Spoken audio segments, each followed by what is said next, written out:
782 group 2 ఉద్యోగాలుంటే దీంట్లో 328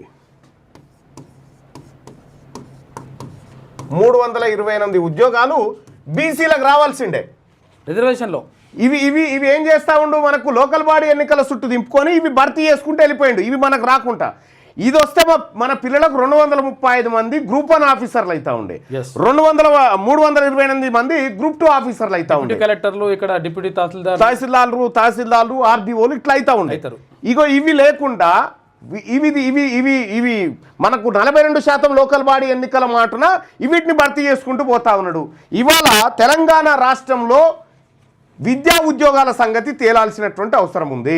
42% స్థానిక సంస్థల రిజర్వేషన్ అంశం అక్కడ పెడితే ఇక ఎట్లాగో అది పోస్ట్ పోన్ అయింది కాబట్టి ఇప్పుడు విద్యా ఉద్యోగాల అంశం తేలాల్సినటువంటి అవసరం ఉంది.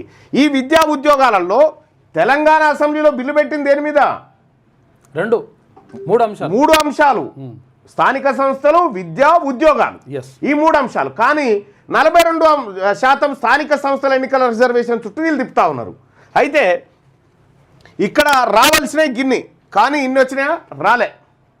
కానీ ఈడబ్ల్యూఎస్ కోట వాళ్ళకి డైరెక్ట్ బరాబరే పోతున్నాయి. ఈడబ్ల్యూఎస్ కోట 10% ఇంప్లిమెంట్ చేసుకుంటారు. ఇక్కడ 10%, ఇంకెక్కువనే, ఇంకా 10% ఈడబ్ల్యూఎస్ కోట ఇంప్లిమెంట్ చేసుకుంటా ఉన్నారు.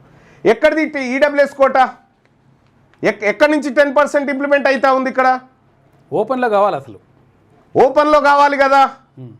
మరి ఇట్లా 10% ఎందుకు పక్కకు పెట్టిరు? నిన్నటికి నిన్న అయితే రాష్ట్ర ప్రభుత్వాలు నిర్ణయం తీసుకునేటువంటి అవకాశం ఉన్నది.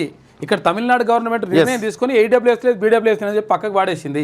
ఆ పడేసే అవకాశం కూడా రాష్ట్ర ప్రభుత్వానికి ఉన్నది. కానీ తర్వాత మళ్ళీ అప్ టు 10% అన్నారు. అక్కడ 10% ఇవ్వాలని రూల్ కూడా లేదు. అప్ టు 10% అంటే ఏంటిది? సో 1 నుంచి 10% వరకు ఎంతైనా ఇచ్చుకోవచ్చు అని చెప్పినారు.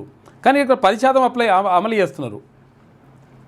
ఆ 10% కూడా మొత్తం అసలు యాక్చువల్గా 100%లో 10% అమలు చేస్తున్నారు.